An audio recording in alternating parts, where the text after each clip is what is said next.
Good day, ladies and gentlemen. This is Robin Leach for Money Plan SOS, and today we're going to show you a government debt snowball.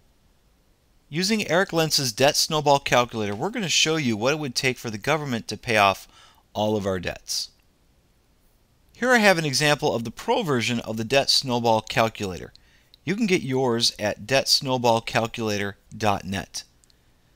Now we're going to just pretend like we've taken in enough money to cover all of the normal recurring government payments, such as Social Security, Medicare, Medicaid, the military and government employees, as well as all the other social programs that we've already committed to.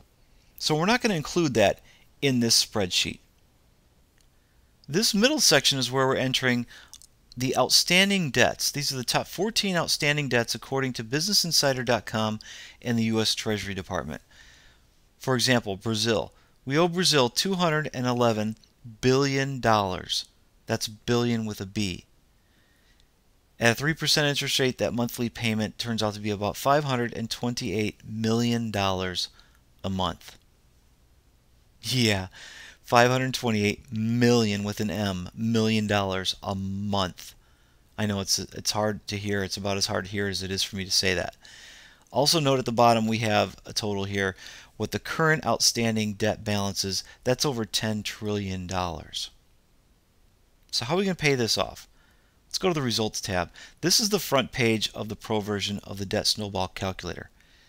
Now again, we're pretending like Social Security, Medicare, Medicaid, the military, government employees, and all those social programs have been paid and we have a surplus to work from. And we're saying that we have a surplus of about $1 trillion a year, which is $83.33 billion a month. If we were to take that $83.33 billion a month and do something smart with it, we're going to pay off the smallest debt. And you'll see this thing calculates out with the monthly payments and everything. It would take us 4 months of sending Brazil the $83.33 billion to be able to pay them off. In another 4 months after that, we will have paid off the second debt. And in just over a year, we'll have ended up paying off the first 3 debts on our list. If you look at Japan, we'll have Japan paid off in just over 6 years, and China in under 8. And if we continue to send $83.33 billion a month towards our debts, we will have the final debt paid off in 12.5 years. Now what if, just pretend with me, what if we were able to either increase our tax surplus, the money that we have coming in, or we're able to decrease our expenses on the social programs and the military and the government in order to send more money to our debts? How would that change the amount of interest that we pay and the length of time it's going to take to pay off these debts? Let's just pretend that we bring in another $16.23 billion, which brings all of this to a total of $100 billion a month that we can send towards our debts.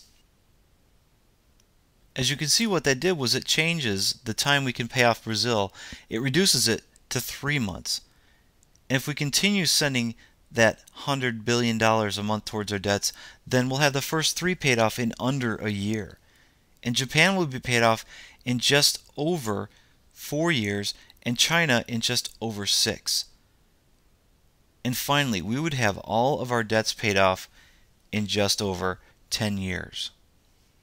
And notice we've also saved a whole bunch of interest, from $2.077 trillion to $1.6 trillion. It's still a lot of interest, but it's a lot less than $2 trillion. Now all of this is pretty fantastic, and to be honest, it's unrealistic. To say that we're going to change from spending $1 trillion a year more than we bring in to having a surplus of over $1 trillion a year to be able to send towards our debts. But we have to do something. We have to start somewhere. And it really starts with the economy of one. Your economy, your family's economy. If you think you can pay off debt better than the government, and I'm pretty sure you can, then you need to get on a plan to spend less than you make, to pay off your debts, to stop spending so much money, so much of your hard-earned money on interest payments, and use a debt snowball method to keep yourself motivated and to get out of debt. Once you've changed your economy, you can then help and change the economy of your families, your neighbors, your community, eventually moving it on to your county and your state. And when we have enough people who've taken care of the economy of one and their surrounding families and friends, we will have a country that has become debt-free. So do something today. Get started. Download a copy of the Debt Snowball Calculator. Go to debtsnowballcalculator.net. Use this spreadsheet to help keep track of your expenses and to keep you motivated so you don't give up. Because paying off debt is hard. But it's better than not paying it off at all. This is Robin Leach for Money Plan SOS. Thank you for watching.